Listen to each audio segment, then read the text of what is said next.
Tingnan yung animal na to mga kababayan. Oh, itong si parang si Snow White, yung bagong Snow White na hindi kumita sa takilya. Yung nag-flank ang pelikula mga kababayan. Ayan, nagbida-bida na naman sa hearing mga kababayan. Alam nyo ba ang visit mga kababayan itong silugutan?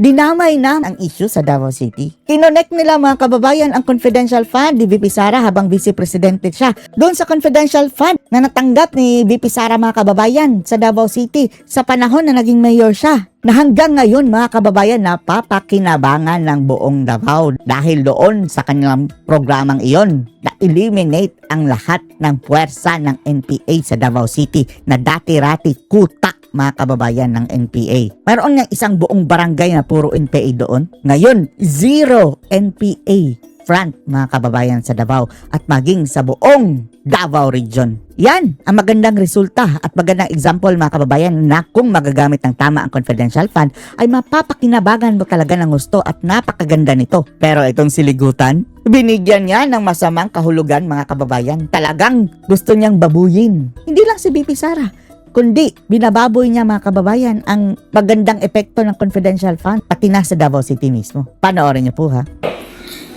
Let's proceed now. Nasabi mo Ay, hindi na nag-lipstick. Naubusan ng lipstick mga kababayan. Oh. during the previous hearing, Ano kasi pinutaktik kasi ng mga netizens mga kababayan na pula-pula na ang labi. Ngayon hindi na nag-lipstick. na-withdraw yung 125 million pesos Diyos ko, Lord. in cash sa isang 125 million mga kababayan hinahabol, no? Tapos yung impeachment mga kababayan, 25 to 75 million pala ang gastos araw-araw. Up to 75 million. araw lang.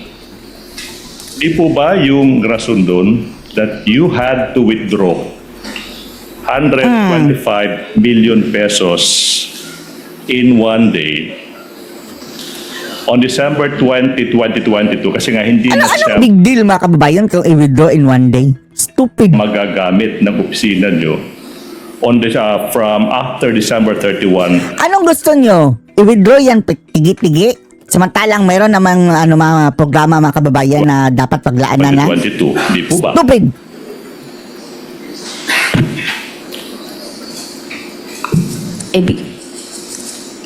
Ang pagkakaalam ko po na yung confidential fund for 2022 dapat po magamit po within the year 2022. Until Ayan lang, common science lang yan mga kababayan. Otherwise, hindi na siya. Galing nga yan kay Bangag mga kababayan, di ba? Galing yan kay BBM. Si BBM nga dapat yan mga kababayan, mag-liquidate. Siya ang dapat mag-explain. Iduda tayo Pinland talaga yan ni BBM right from the start mga kababayan. Gamitin natin ito pang kay VP Sara. Dahil uubusin niya Dapat niya ubusin bago matapos ang taon, 11 days na lang.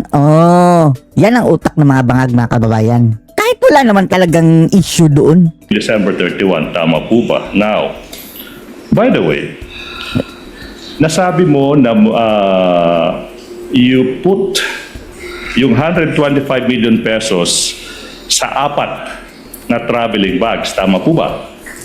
Tama po, Your Honor. Ayan na naman mga kababayan kanilang kahudasan. Kahit walang connect mga kababayan. Kahit pa nilagay yan sa timba, wala kayong pakialam. Bakit tinatanong niya yan mga kababayan? Dahil ikukonect niya kay Madriaga Madriaga, eto ba ang natanggap mong pera? Kasi nungalingan ni Madriaga. And then, saan galing itong mga traveling bags na ito?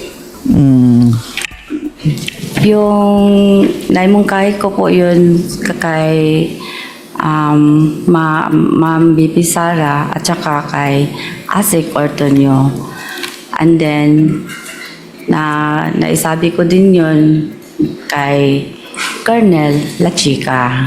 Okay. Naimungkahin nyo kay VP Sara yung 4 na traveling bags. Yung tanong, ano ba yung naging tugon ng Vice President pagkatapos mong imungkahi sa kanya yung 4 na traveling bags na ito? Gusto lang nilang ipakita mga kababayan na nilagay talaga sa traveling bag ganyan karami. Ungas! Hindi yan proof na nilustay ni BP Inday ang pera. Nagsabi lang po siya na okay. Okay. Tapos, yung kay Sir La Chica po, Kay Ma'am Sara lang po. Kay VP Sara lang muna, ha? Yun lang yung tanong now. Si Sara lang ang aming bibirahin Ma'am, hindi po ba na nung araw na iyon, nagpunta kayo sa bangko, Bakit hindi mo tawagin sila chika, ungas? dala-dala na yung apat na traveling bags. Tama po ba? yes, Your Honor. Apat lang yung dinala nyo, di ba? Opo. Now, ito yung tanong now. Kasyang-kasya yung 125 million pesos into 4 traveling bags. Yung tanong is ganito. Paano nyo po nalaman? Siya nga nag-withdraw. Buisit talaga, no? Paano nalaman? Ikaw ang nag-withdraw ng amount na yan? Na saktong-sakto sa apat na traveling bags, yung 125 million pesos, paano nyo nalaman? Objection, Your Honor. The question is misleading. The ayan, witness misleading. has not testified as to the Oo nga, no? Hindi pa naman nga sinabi makabawi, nalaman niya. nasaktong-sakto yung bags. But Your Honor, Overruled. Witness testified that it's Wala na. Yun ang misleading, no? Oh. Yan ang misleading dahil hindi naman tinestigo ni mga kababayan na nalaman na niya. Malay mo, mayroon pang sobra mga kababayan. and she brought 4 traveling bags, and that they brought out the 4 traveling bags from the bank with the assistance of the security guards of the bank. Witness may answer. Pakisagot po, Ma'am Gina. Paano nyo nalaman na 4 na bag ang kailangan nyo dalhin para sa 125 million? Ano po? Itansya ko lang po. Estimate lang. Opo, estimate. Hindi pa po nyo yun nagawa sa talambuhay ninyo. Wala po, sir. Dili pa po. Wala. Please proceed, Counsel. okay, now, hindi Ano, no?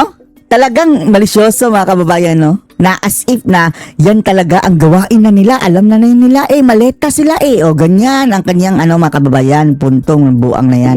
This is a probing question, Your Honor. Hindi po ba na saktong-sakto yung 4 na bags dinala nyo? Paano mo nalaman na sakto-sakto? Andun ka ba?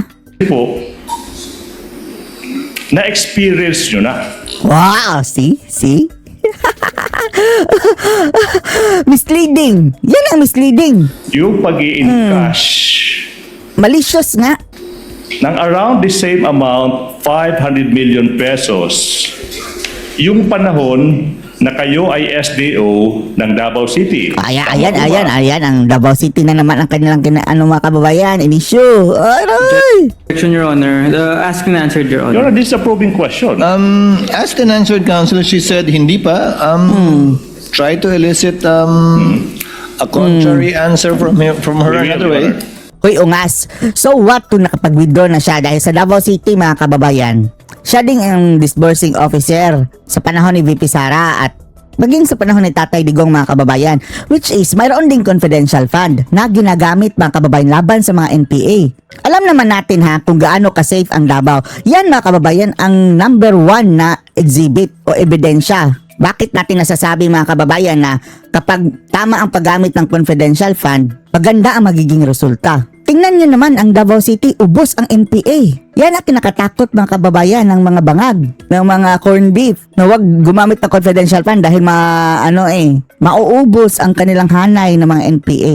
Isipin nyo na lang Davao City dati, mga kababayan, sentro yan ng parang Mecca o kapital yan ng NPA. Wala ng NPA pagkatapos, mga kababayan, ni VP Sara. Bumaba si Sara na wala ng NPA sa Davao. We will, Your Honor. Now, Madam Witness, hindi po ba na para sa taong 2019, okay, 2019, ma'am, yung Davao City, under sa pamumuno ng Mayor at the time, Sara Duterte, in 2019, ma'am, binigyan din ng 460 million pesos in confidential funds yung Davao City now. Before O ano naman ngayon, tingnan nyo naman ang Davao City, mga kababayan, kung gaano ka-safe tapos wala ng NPA. Dati kuta barangay, mga kababayan, infiltrated by NPA. Naubos lahat. answer that, I'm showing you an infographic, okay, the yearly confidential funds allocated to Davao City from 2016 to 2022. Now, ito yung tanong now. Hindi po ba in 2019, yung allocated na confidential funds para sa Davao City is 460 million pesos. Naaalala niyo po ba yan? Hindi ko maalala, Your Honor. For 2020, 460 million pesos din yung na-allocate to Davao City as confidential funds. Naaalala For your information, yung ginastos mga kababayan ha, ang tawag nila dyan, Peace 911, na pinaglaanan mga kababayan ng pera. Hanggang ngayon, nag-i-enjoy ang Davao City sa long-term na effect na yan mga kababayan. At hindi yan dininay ni VP Sara na gumastos sila ng bilyon mga kababayan para tuluyan ng ma-eliminate ang NPA sa kanilang lugar sa pamamagitan ng pag-develop mga kababayan, pag-develop ng mga barangay na yon. Nilagyan nila mga kababayan ng kabuhayan. Oh, yan mga kababayan is a part of the confidential fund. Isipin nyo na lang ha, NPA lahat-lahat mga kababayan. Isang barangay halos. Yan ang tutulungan mo. Livelihood, sa kanilang pag-aaral mga kababayan. Hindi mo naman yan ilalagay sa resibo na, oh, etong NPA ito, tinulungan ko. O dapat sa confidential. niyo po ba yan? Hindi ko maalala, Your Honor. Okay. Kasi hindi po ganyan ang aking na-withdraw as SDO po sa Davao City. Ma'am, so yung tanong hindi yung how much yung na-withdraw nyo, yung tanong is how much yung na-allocate. Hindi ko maalala. Malay ba niya? Okay. For 2021, hindi mo rin maalala na yung na-allocate na amount as confidential funds sa Davao City is 460 million pesos. Hindi mo rin maalala yan, ma'am? Hindi ko na maalala, Your Honor. Matagal na. Naman kasi yun, Your Honor. Alright. Tapos may edad May na po record. dito, Your Honor. Oh, may record. Anyways, okay. Tingnan nyo na lang ang That's record, your ungas. answer. For 2022, so ma'am, Ang sakit ng dibdib nila mga kababayan no, na nilaanan ang Davao City ng confidential fund na samantalang wala namang mali mga kababayan kung laanan ng confidential fund. sinasabi nyo, okay, what about for 2022? Before you transfer to the OVP, okay, yung Davao City nabigyan din ng 460 million pesos in confidential funds, 2022. Hindi nyo rin maalala yan. Wow, binigyan talaga ng Your Honor, kung ilan ay mauba na o yan ba? yung exact amount. Your Honor. Is it because, sabi mo, sa edad nyo, hindi nyo na maalala, ma'am? Di po ba?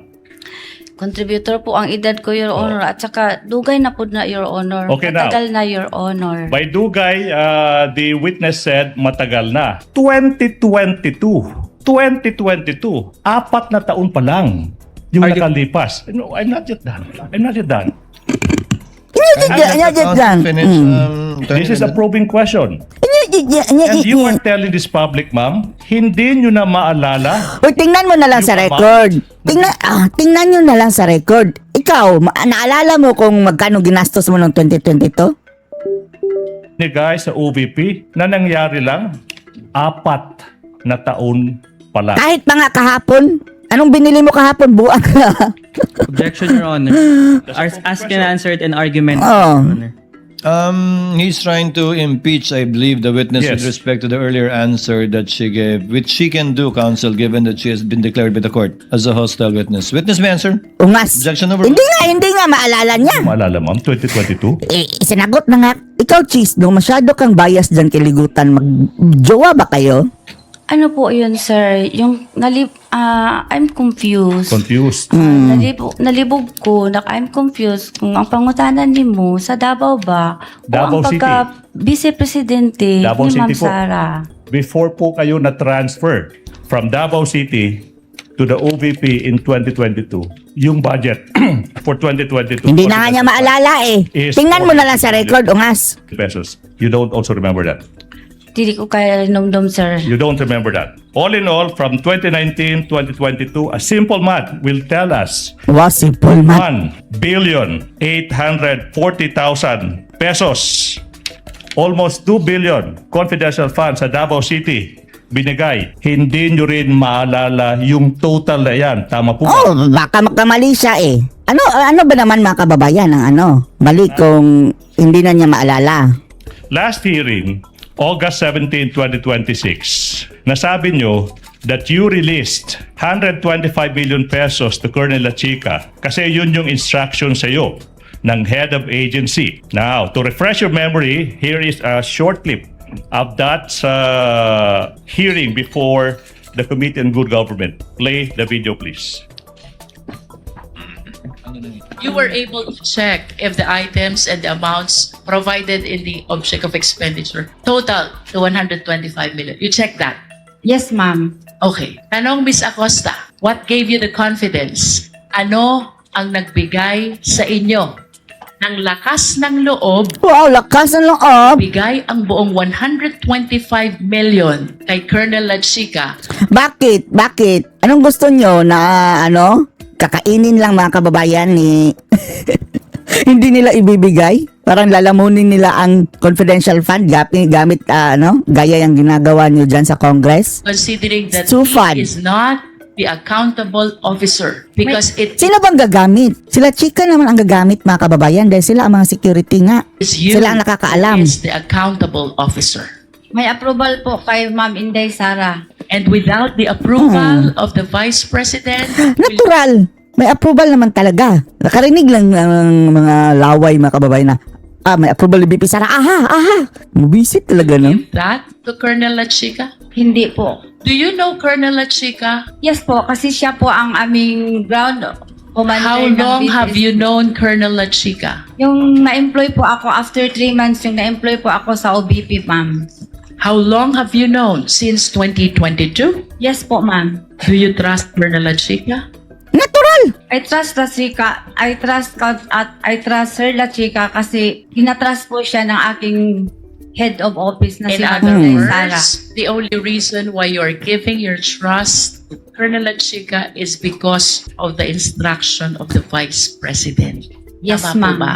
Yes. Ano ba naman? Ay, Diyos ko Lord, common sense naman yan mga kababayan. Otherwise, kung siya ang masusunod mga kababayan, si Gina, siya na lang nag-Vice President. Without the instruction of the Vice President, you will never give the entire amount of 125 million to Colonel Lachica.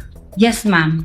Do you Natural. realize also, Ms. Okay? Now, Madam Witness, Nonsense. Ano mong gustong palabas ng buang na yan mga kababayan ni Ligutan at Lawistro? I'm showing you now a portion of the Joint Circular 6.1.1.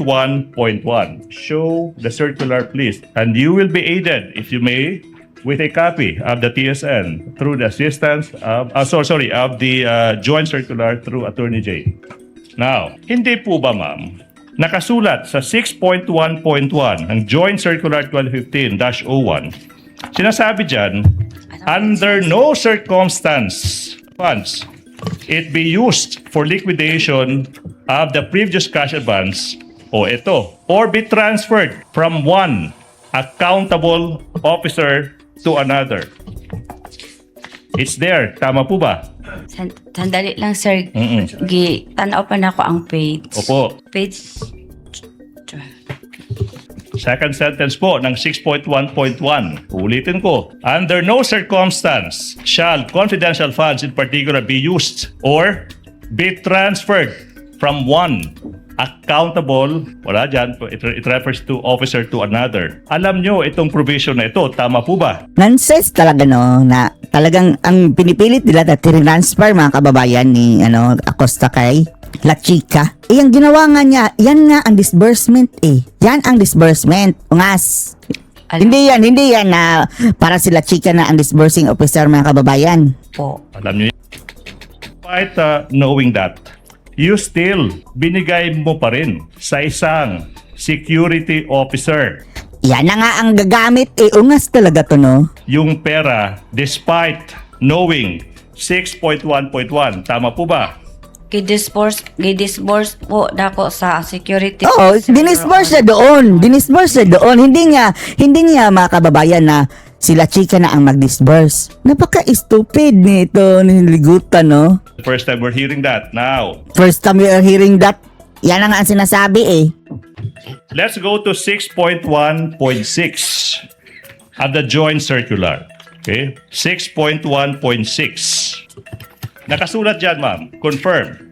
No transfer of funds, appropriation through cash advances or any form of payment from one agency to another for purposes of confidential intelligence activities shall be allowed. So yung kanina, hindi po pwede yung pag-transfer from one accountable officer Tinransfer ba niya? Dinisburse naman niya doon. Hindi niya tinransfer. another, worse, sa hindi accountable officer. And then you will confirm, based on 6.1.6, hindi rin po pwede yung pag-transfer ng confidential funds from one agency to another. Of course, alam nyo rin yung provision na iyan. Tama po ba? Opo, Your Honor. And despite knowing that, pangalawang provision na bawal yung pag-transfer, binigay nyo pa rin kay Colonel Chica yung confidential. Dinisburse niya, hindi niya binigay. Hindi niya tinransfer na ikaw na ang disburse. Sila chika, mga kababayan, nagbigay na yun ng list ng paggagamitan. Funds. Tama po ba? I-disburse ko po kay Colonel Chica, Your Dinisburse Honor. nga niya doon. Now, Release. this time, the term you are using is disburse. Disburse That's or interesting. release. Interesting. Ang pinapalabas kasi ng buang, mga kababayan, na o ikaw nang mag-disburse la chika o ganyan ang pinapalabas niya. Stupid talaga tong ungas na to, no? Kaya nga siya ang disbursing officer dahil siya ang mag-disburse kay la chika. Kung ang pinapalabas mo na sila chika na ang disbursing officer, sila chika na dapat ang nag-withdraw doon. Siya na sa kanyang pera tapos siya na ang nag-distribute ng direkta sa kanya. Idumaan kay dinisburse ni Gina. Now, Colonel La Chica is the ground commander of the Vice President Special Protection Group. Tama po ba? Yes, Your Honor. Okay, now, and then etong BPSPG may isang unit under ng Armed Forces of the Philippines. Tama po ba? Siya po, unit po yon sa Office of the Vice President, Your Honor. Oh. Ang BP is PGI, Vice Presidential Security Protection Group of Okay. the Vice President, Your Okay, Honor. now, hindi po ba the fact remains na si Colonel La Chica ay isang career officer pa rin ng Armed Forces of the Philippines? Tama po ba? Sundalo, si Colonel La Chica under the office of the Armed Forces of the Philippines. Tama po ba? Member po siya, Your Honor. Okay. Official po siya, Your Honor. And then the last hearing, hindi mo masagot-sagot yung napakasimpleng tanong kung empleyado ba or hindi. Si Colonel La Diyos ko Chica. Lord, confusing yung mga tanong ninyo eh. Laro lang yan, mga kababayan. At regardless lang, mga kababayan. Basta nagtrabaho siya doon sa sa opisina ni BP Sara, pareho lang sila. What's the big deal, mga kababayan, na kung mayroon pa yung o galing ba yan sa AFP pala? Hindi na yan concern ni Gina. Chica. Objection, Your Honor, argumentative. Wait. Oh, ganyan talaga yan ang visit na yan, no? Already answered. Just answered rather. Witness may answer. Kindly answer the question, Ma'am Gina. Wala na ko ito nasagot, Your Honor, kay dili man po Confusing. trabaho sa HR, Your Honor. HR, tanungin mo. Anyways, okay, thank you. Now, Madam Witness, Yan, sampal, no? Kailan pa siya naging HR? hindi po ba, as the Special Disbursing Officer, SDO, kayo po ay, you posted yung tinatawag na fidelity bond. Hoy, buang, la chika, ligutan, ipatawag mo na lang sila chika para matapos na yung mo. Puro ka la chika, tapos puro naman bintang, mga kababayan. With the Bureau of Treasury. Tama po ba, Ms. Acosta? Tama po, Your Honor. At hindi rin po ba naalala nyo that you admitted na kaya kailangan kayong mag-post ng bond dahil posibleng mawala nyo ang pagkalaki-laking pera. Tama po ba? To aid your memory, we will show you transcript of stenographic notes of that 2024 November 25 hearing before the Committee on Good Government of the House of Representatives. Show the TSN, please. Tanong, Ms. Acosta, hindi po ba kayo ay natakot magbitbit ng ganitong kalaking halaga na pera considering the possibility na Bakit baka po? Kung matakot pala siya, ala, itapon niya na lang ang pera. Hold up kayo. Remember, you are covered by a fidelity bond. Stupid! Bond, and one of the reasons is the possibility of losing this huge amount of money. Do you remember having answered that? Opo, Your Honor. You will agree na yung rason ba't kailangan mag-post ng fidelity bond yung isang accountable officer like you para maprotektahan yung pera ng bayan. Ibig sabihin, kung mawala yung pera, at least may bond na po pwedeng makarecover yung bansa. Tanong, si Colonel La Chica ba nag-post ng fidelity bond or hindi mo rin maalala? Ano, sir? Okay, I will repeat the question.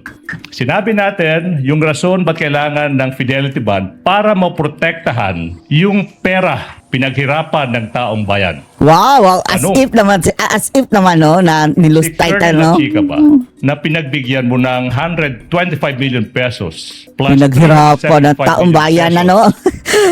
Nilagyan talaga niya, mga kababayan, para sabihin, yan ang sinayang. for a whopping total of 500 million pesos. Tanong ng bayan Tanong ng bayaw, tanong mo buang ka. na Acosta.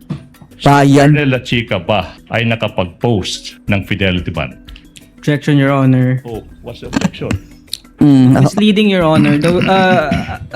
I believe the witness Tanungan mo sila, chika. has only testified as regards to 125 million. Okay. But there's no testimony yet as regards the amount mentioned by the counsel for the prosecution, Your Honor. I will. Can I Ayan. Please, I do Kindly remember- respond, Attorney Ligutan. Favor na favor siya, no? Itong si si Cheese kay Ligutan. Okay, I do remember this witness testifying that's the same thing they did for the 3 quarters of 2023. I do remember that. It's And in the question record. is quite simple. Tama ba yung tanong? Attorney Tanungin mo Ligutan? sila, chika. Sa pagkakaalam niyo po, may bond po ba? May fidelity bond po ba? Si Colonel La Chica, tulad niyo, na SDO. Tanungin niyo sila, chika nga. Bonded po ba siya, ma'am? Si security officer na si Colonel La Chica, na siya amo ang commanding officer sa BPSPG, dili po siya banded, Your Honor. Pero ang accountable pa rin, Your Honor, ako gihapon, Your Honor. I am still the accountable person, Your Honor. That's why po, Your Honor, ako po ang gumawa ng liquidation, Your Honor. That's correct, ma'am. Alright. You have said that. Yeah. Attorney Ligutan, you're with Now, Dami mo sa Ligutan. na para sa 3 quarters ng 2023, this is, I'll break the question down. You also gave 125 million pesos para sa first quarter ng 2023 kay Colonel La Chica. Di po ba? Nag-release po ako, Your Honor. To La Chica. Opo, Your Honor. For the second quarter, 125 million pesos to Colonel La Chica din. Unbonded si La Chica. You gave 125 million pesos to Colonel La Chica. Tama po ba? Tama po, Your Honor. Kay siya po ang amuang security officer nga gitalaga ni Vice President Sara Duterte para mag-implement anang mga Yan. Magalit ka, judicial manang. Galit ka. activities, Your Honor. Alright, Kay siya man ang naay yan. Your Honor. Yes, ma'am. Yes, ma'am. Mm. And for the third quarter of 2023, another 125 million pesos in cold cash Quarter yan, ha? Meaning 3 months, mga kababayan. to Colonel La Chica. Tama po ba? Tama po, Your Honor. Tama. So in total, kalahating bilyong piso na Kalahating bilyong piso. Yung gastos yun sa impeachment, kalahating bilyong piso na. Wala pa kayong napatunayan. pera ng taong bayan binigay mo Denise sa Burst. isang Denise Burst. bonded person. As in answered, Your Honor. Sa kanya pa nga yun banded eh. Double band ba, mga kababayan? Okay, the council is answering. Witness may answer. Counsel is seeking emphasis and clarification. Chiswis na naman. Nirelease ko po kay Denise Burst. Colonel La Chica, Your Honor, kasi siya po ang tinalaga ng Vice Presidente na siya po ang security officer. Oh, siya ang Your Honor. gagamit. Siya Oh. po ang may alam, siya po ang expert. Siya ang Your gagamit. Honor, Oh. sa pagpatupad ng mga project o program regarding sa operation ng confidential Kaya nga, no? activities, Your Common Honor. sense, mga kababayan, Hindi po ba, ma'am? Nasa iba Bakit? ang gusto kasi ipalabas sila chika ligutan mga kababayan na disbursing officer tapos disbursing officer din sila chika. Bakit ka magdo-double band dyan na under pa naman yung band kay dyan kay Gina Acosta? Talagang mag-aaksaya ka ng pera na double band. Ba't ibang tanong ko, paulit-ulit niya yung sagot nyo kasi nga siya yung may alam sa Isa naman pag-implement talaga, confidential activities. Hindi nyo rin po ba napansin na sa mga iba't ibang question ko sa iba't ibang punto, parang iisa na lang po yung sagot nyo? Yan naman talaga ang sagot eh. Po ba? Kasi ang iyong tanong, pare-pareho lang din ang mga kababayan. Tinatanong mo, pare-pareho ang gusto mong ipalabas na lumalabas sa dalawang disbursing officer mga kababayan, ang isa legal, ang isa illegal. Wag na, idiot. Ba hindi? Karon, Your Honor. Yes. Yun lang ang sagot ko, Your Yes. Honor. Now, let's go to this tree planting activity, ma'am. Sinabi nyo, Stupid talaga tong baklang to, no?